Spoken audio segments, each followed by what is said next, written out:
Copy, Captain.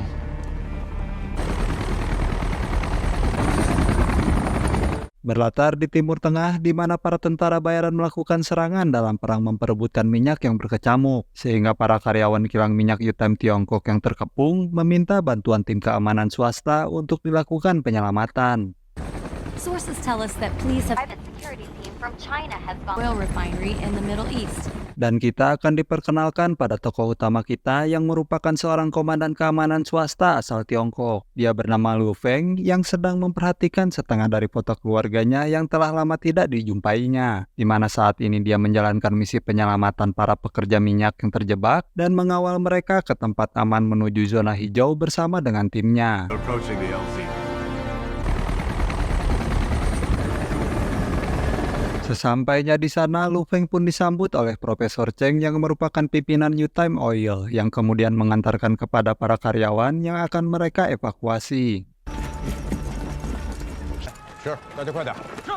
让我们交出炼油厂的控制权，杯水车薪。如果他们再发动一次像 Di tempat lain, kita akan diperkenalkan dengan seorang tentara bayaran bernama Chris yang sedang bertemu dengan adiknya yang bernama Henry. Yang di situ Henry menawarkan sejumlah uang sebagai bayaran untuk sebuah misi, yaitu menculik beberapa orang yang tidak lain dan tidak bukan adalah Profesor Cheng bersama anak buahnya saat dievakuasi ke zona hijau, di mana Chris menolak ajakan tersebut dan memilih untuk merawat anak-anak yatim di desanya. Promised.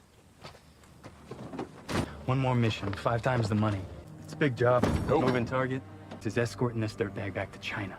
Dia adalah Owen yang merupakan sahabat Chris yang datang untuk memeriksa pompa air di sana, yang karena kerusakannya sangat parah dan membutuhkan biaya yang sangat banyak untuk dilakukan perbaikan. Chris pun akhirnya menerima tawaran Henry demi kelangsungan hidup desa tersebut. Where are we going to get $100,000? I'll think of something. Sementara itu di kilang minyak, Luo Feng dan timnya mengatur rencana untuk melindungi warga sipil saat evakuasi dilakukan. Yang di situ ia diperhatikan oleh seorang karyawan yang mengawasinya dari balik jendela. Highway of death. It's the fastest way. Esok harinya, para karyawan mematikan semua komputer dan mengunci aksesnya dengan menggunakan kunci dongle agar terhindar dari hal-hal yang tidak diinginkan, di mana profesor yang memegang kunci tersebut memberikannya kepada Mei yang sebelumnya mengintip Luo Feng dari balik jendela. Yang setelah sistem dimatikan, para karyawan pun dipandu untuk menaiki bus yang sudah disediakan, yang tanpa sepengetahuan Luo Feng dan para timnya, terlihat seorang pengkhianat memberi tanda kepada salah satu bus yang dinaiki oleh Profesor Cheng.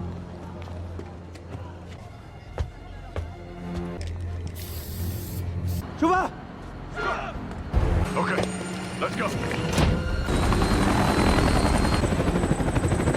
Helikopter sendiri akan langsung menuju zona hijau sementara sebagian tim berada di dalam bus tanpa pengawasan dari udara, di mana saat dalam perjalanan, Mei menjatuhkan buku catatannya yang berisi separuh dari foto yang dimiliki oleh Luo Feng, sehingga dari situ terungkap bahwa Mei adalah putri kandung Luo Feng yang sudah lama tidak ditemuinya, di mana semua upaya Luo Feng untuk mencairkan suasana dengan putrinya pun sama sekali tidak dihiraukan, akibat kesalahpahaman yang menimbulkan sakit hati pada putrinya.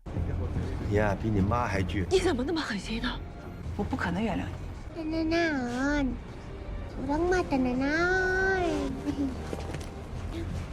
Tak lama berselang, mereka pun tiba di sebuah jalur kematian, yaitu sebuah kawasan yang dipenuhi dengan jebakan dan kendaraan yang hancur akibat dari jebakan tersebut, di mana lokasi ini dipercaya sangat berbahaya karena tak ada seorang pun yang bisa selamat saat melewatinya. Dan di kawasan itu juga terlihat ada anak-anak yang meminta pertolongan sekaligus menjadi bagian dari jebakan yang berada di sana. Luo Feng pun terus melaju sampai menemukan 2 buah mobil yang menghalangi jalannya, yang ketika Luo Feng nekat menabrak kedua mobil tersebut dan... 干什么？ 这边没有地雷。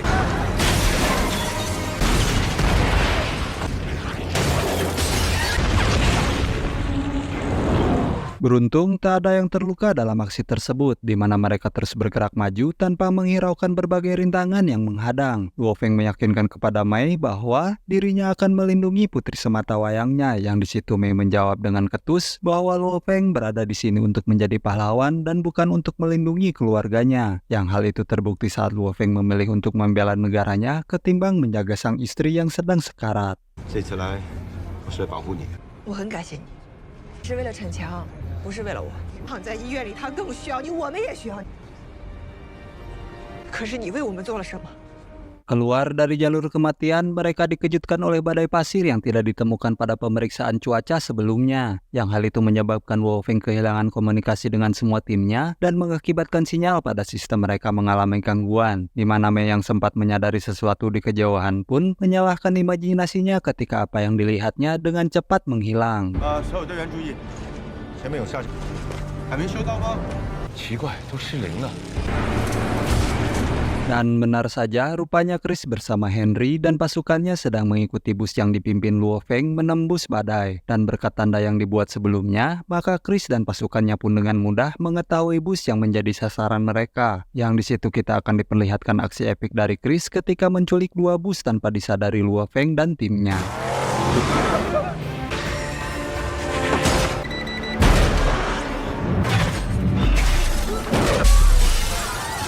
Bus pertama pun dengan mudah berhasil dikuasai Chris dan pasukannya tanpa perlawanan berarti. Sementara di bus kedua, pasukan Chris mendapatkan sedikit perlawanan dari timnya Luo Feng yang mampu mengimbanginya dalam bela diri. Namun sayang si wanita harus mengaku kalah saat terkena sebuah tendangan sehingga...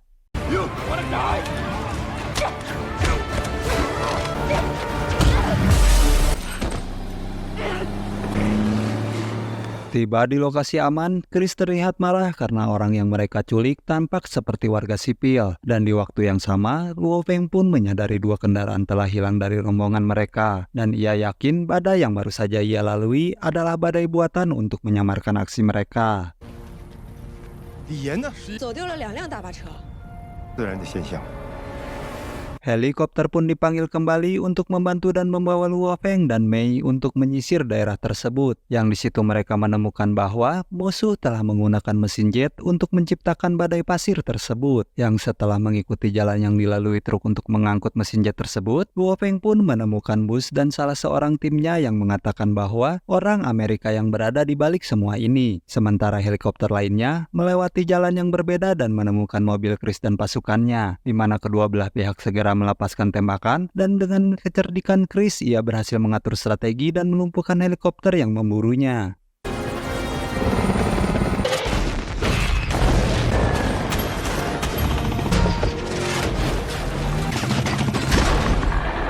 Setibanya di pangkalan, Chris mendorong Henry untuk menuntut penjelasan kasus apa yang telah melibatkan dirinya. Yang di situ terungkaplah bahwa Owen yang selama ini dianggap sahabat bahkan saudara oleh Chris ternyata adalah orang di balik penyerangan kilang minyak selama ini, di mana ia dengan sengaja merekrut Chris menggunakan tipu daya untuk memudahkan aksinya dalam merebut kilang minyak tersebut. Di mana Chris yang memiliki jiwa sosial tinggi dan menjauhi yang haram, ia pun menolak rencana tersebut meskipun sempat diyakinkan oleh Henry. Ia hanya berpesan agar nanti Henry datang menemuinya sambil membawa uang yang sebelumnya ia telah janjikan.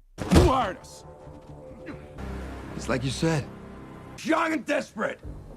Sharp, bring the rest of my money and don't be late. Karena gagal membujuk Chris, Owen yang kecewa pada Henry pun menembaknya saat itu juga, yang kemudian jasadnya disimpan di menara radio agar terlihat seolah-olah perbuatan Tiongkok yang melakukan pembalasan.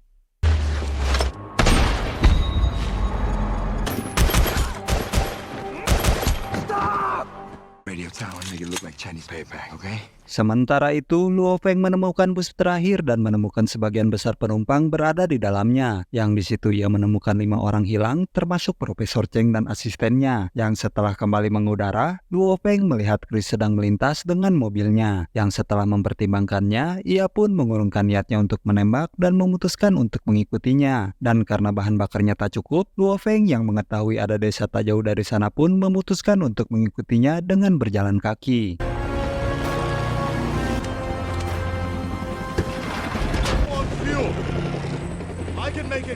Chris sendiri kembali ke rumah dan memukul sebuah bingkai foto karena diliputi rasa bersalah. Yang di saat ia sedang bermain dengan seorang anak, Luo Feng muncul dan melemparkan bola sambil mengajukan beberapa pertanyaan. Yang di situ Chris menolak untuk menjawabnya dan ketegangan pun berhenti ketika si anak menyela untuk meminta bolanya. Come for my people. What are you doing in my village? Dari situ, Chris pun pergi untuk bertemu dengan Henry di tempat biasa mereka bertemu, yang ketika dia memasuki bangunan yang ditinggalkan, dia sangat terpukul saat menemukan saudaranya. Sementara Luo Feng yang diam-diam masuk ke dalam gedung pun diserang dari belakang, yang aksi perkelahiannya akan kita saksikan sesaat lagi.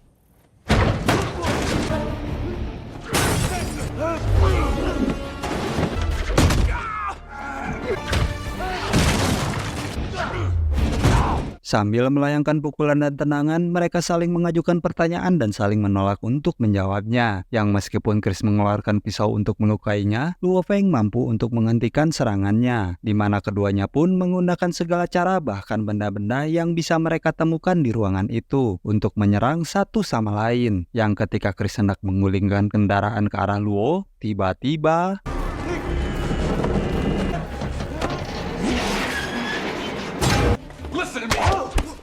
tak lama kemudian penjual senjata dari Prancis yang ditipu oleh Owen pun tiba untuk menagih pembayaran atas senjata yang dikirimkannya. Yang ketika mencoba untuk memperingatkan mereka, Chris secara tidak sengaja menarik pin dari granat hingga membuat orang-orang Prancis itu pergi dari sana. Yang di situ Chris dan Luo Feng segera memasang kembali pin tersebut, lalu memeriksa keluar untuk memastikan orang-orang itu pergi. Tapi tiba-tiba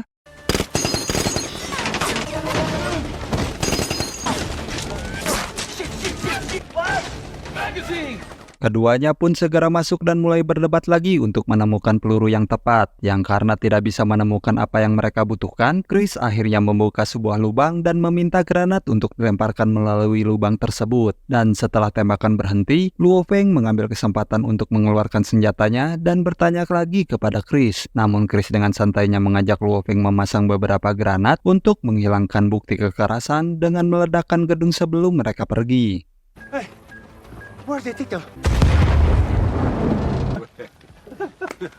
Kembali ke Owen yang sedang mengakses komputer di kilang minyak milik U-Time, di mana ia memaksa ke Profesor Cheng untuk memberikan kode akses dengan mengancam Sandra yang merupakan putra kesayangannya. Sehingga Profesor Cheng buka mulut dan mengatakan bahwa kunci komputernya tertinggal di dalam tasnya yang entah berada di mana. Yang karena tak puas dengan jawaban si Profesor, ia pun kembali menodongkan pistol kepada putranya. Alhasil, si putra yang masih sayang dengan nyawanya pun tak rela mati begitu saja dan memberitahukan cara untuk menemukan tas si ibu dengan cara melacak ponsel yang juga berada di dalam tasnya. Then there's not.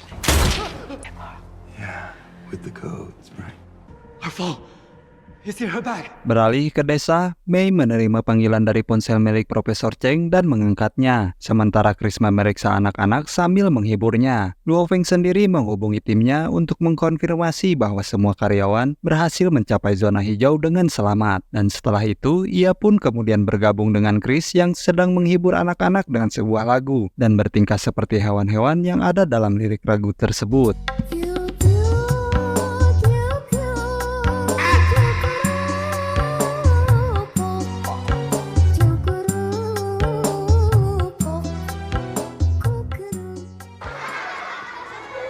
Tanpa sepengetahuan yang lainnya, Chris diam-diam mengambil buku catatan milik Mei yang berada di meja, di mana ia rupanya jatuh hati dengan Mei dan ingin menambahkan nomor teleponnya untuk bisa merayu Mei. Namun semua komentar cabulnya lenyap saat itu juga setelah ia mengetahui bahwa Luo Feng adalah ayah dari Mei, meskipun hubungan mereka saat ini sedang bermasalah. Yang di situ Chris juga menceritakan bagaimana ia kehilangan ayahnya dalam pertempuran untuk membela negaranya, yang mana Luo Feng pun menjelaskan bahwa melindungi negaranya juga berarti melindungi keluarga yang tinggal di dalamnya. Sehingga Mei yang mendengar percakapan itu pun sedikit demi sedikit mulai memahami jalan pikiran ayahnya. Wait, you said you never give up. In war, yes. I fight for my family. In life, not so easy. My country, that's all. Tiba-tiba terdengar langkah mencurigakan memasuki desa yang di situ Mei segera mengamankan anak-anak masuk ke dalam kelas. Sementara Chris dan Luo Feng mendapati anak buah Owen mendatangi desa mereka. Chris memasuki sebuah bangunan dan melumpuhkan seorang pria dengan membenturkannya ke dinding. Sementara Luo Feng yang berada di atap berada dalam kondisi terdesak hingga diselamatkan oleh Chris yang melompat dari atas atap. Sehingga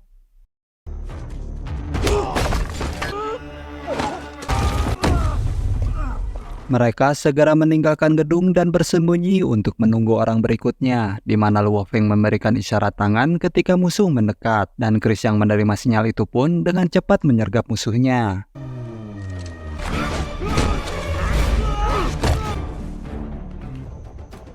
Namun kali ini Chris tidak memahami sinyal lain yang diberikan Luo Feng dan mereka hampir saja ketahuan. Untungnya Luo Feng bergegas menghampiri Chris dan membuatnya menembak orang berikutnya. Yang dari situ Chris menaiki atap sementara Luo Feng masuk melalui jalan belakang dan mulai bertarung dengan siapa saja yang dilihatnya. Yang ketika Chris kembali menyelamatkan Luo Feng dari ancaman, tiba-tiba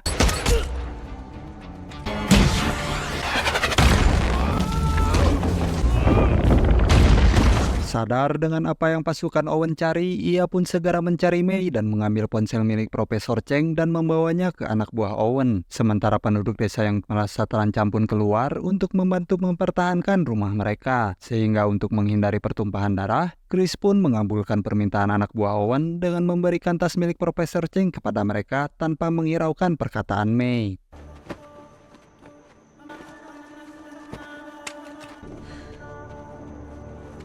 Pagi harinya, Mei pun menjelaskan alasan mengapa musuh menginginkan tas tersebut. Pada awalnya Chris tidak peduli dengan orang bodoh yang mencuri sedikit minyak. Namun setelah Mei mengatakan bahwa ini akan menjadi pencurian minyak terbesar dalam sejarah dan akan berdampak pada seluruh negeri. Sehingga Chris yang ingin membantu pun menawarkan truk dengan mesin jetnya untuk pergi ke sana. Okay, you're right.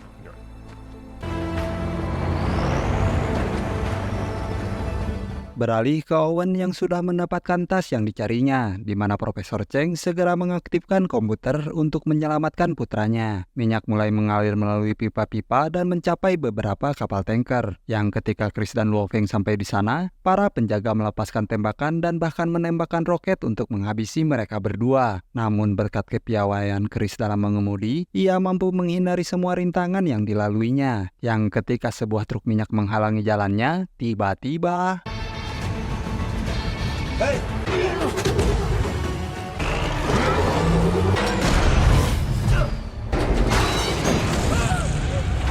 berkat asap putih yang mengepul, mereka memiliki kesempatan untuk meninggalkan truk dan menyelinap masuk ke dalam. Sehingga Owen merusak kunci di komputer agar minyak tidak dapat dihentikan dan pergi dengan pengawal pribadinya. Sementara pasukan yang lain ditugaskan untuk mengejar para penyusup. Sementara Chris dan Luo Feng dikepung oleh para penjaga sehingga pertarungan pun tak terhindarkan lagi.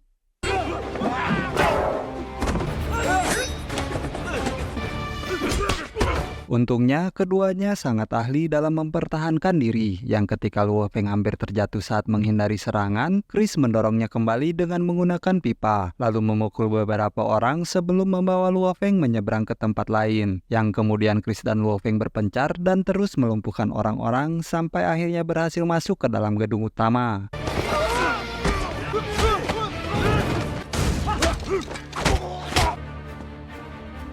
Karena ada seorang penjaga yang sudah menunggu mereka, Luo Feng pun melemparkan pisau untuk mengalihkan perhatiannya, sementara Chris melemparkan selang yang mengenai tepat di wajahnya, sehingga Luo Feng menggunakan kesempatan ini untuk menyuruh Profesor Cheng dan putranya lari dari sana, di mana keduanya mulai bertarung melawan penjaga tersebut dan bertukar beberapa pukulan sebelum bersembunyi di balik komputer.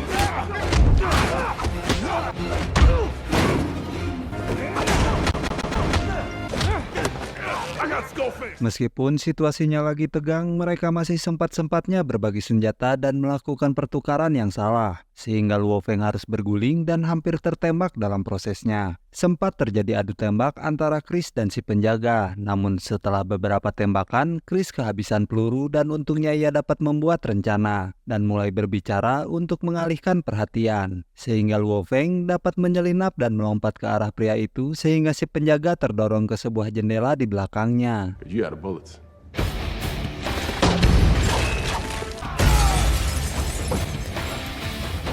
Sementara Luo Feng bersama penjaga, Chris berusaha untuk mengejar Owen yang pergi meninggalkan tempat itu. Namun karena larinya tidak bisa menandingi kendaraan, ia akhirnya menyerah untuk mengejarnya. Dan di saat bersamaan, Mei tiba dengan truknya sehingga mereka mengejar Owen bersama-sama. Let's go. Drive. Di kilang minyak, Luo Feng dan penjaga berkelahi dengan tangan kosong, yang ketika penjaga itu mencoba melarikan diri dengan memanjat mesin, Luo Feng menggunakan hidran pemadam api untuk menghentikannya dengan membuatnya terpeleset dan menghalangi penglihatannya. Busa pun akhirnya menghujani semua tempat sehingga Luo Feng mengambil beberapa kabel untuk dipasang di ikat pinggangnya agar tidak tenggelam. Ketika penjaga melompat ke arahnya, Luo Feng dengan cepat mendorongnya dan mereka memanjat struktur sambil tetap bertarung satu sama lain. Yang ketika mereka jatuh ke dalam busa, mereka terus melakukan pertarungan dan berkat kabel-kabel yang mengikatnya, Luo Feng mendapatkan keuntungan untuk mendorong pria itu ke arah mesin.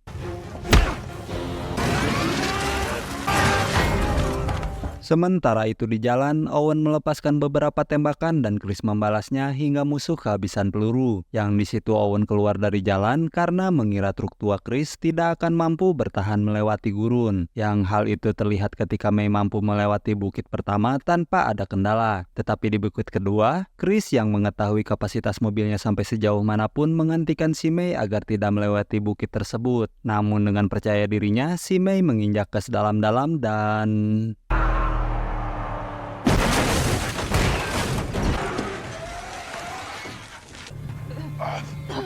Beruntung Luo Feng muncul bersama truknya dan mereka berdua segera menumpang ke dalam truk. Yang karena truknya melaju sangat lambat, Chris pun menekan sebuah tombol untuk menyalakan mesin hingga membuat truk melaju dengan kecepatan tinggi. Yang ketika sudah mendekati targetnya, Luo Feng pun menabrak bagian belakang truk minyak sehingga...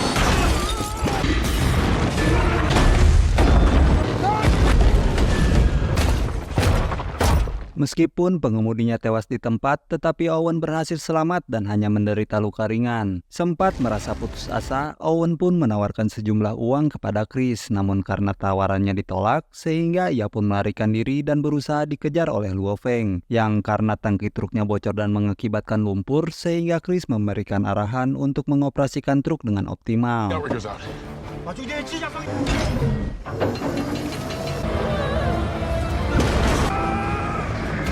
Dengan meluncur di atas pasir, mereka akhirnya menemukan Owen di dalam mobilnya. Yang ketika mereka mendorongnya ke arah tebing, Owen berhasil memindahkan mobilnya sebelum mendekati jurang. Luo Feng sempat memperingatkan Chris bahwa mereka akan segera jatuh ke jurang, namun karena berada di kecepatan tinggi dan hembusan angin, Chris pun tidak dapat mendengar semua ucapannya.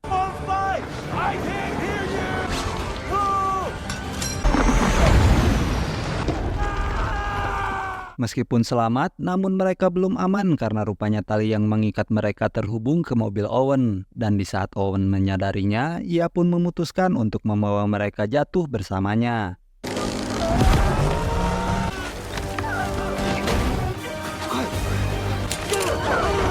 Setelah lepas dari maut, May dan Luo Feng baru menyadari bahwa Chris tidak bersama mereka, sehingga mereka mulai meneriakkan namanya meskipun tanpa hasil. Dan di saat itulah, May menemukan buku catatannya dan membukanya untuk melihat yang di situ rupanya Luo Feng menyusun kembali potongan fotonya. Terharu oleh perbuatan ayahnya, akhirnya May berdamai dengan ayahnya, yang ketika mereka berpelukan, tiba-tiba...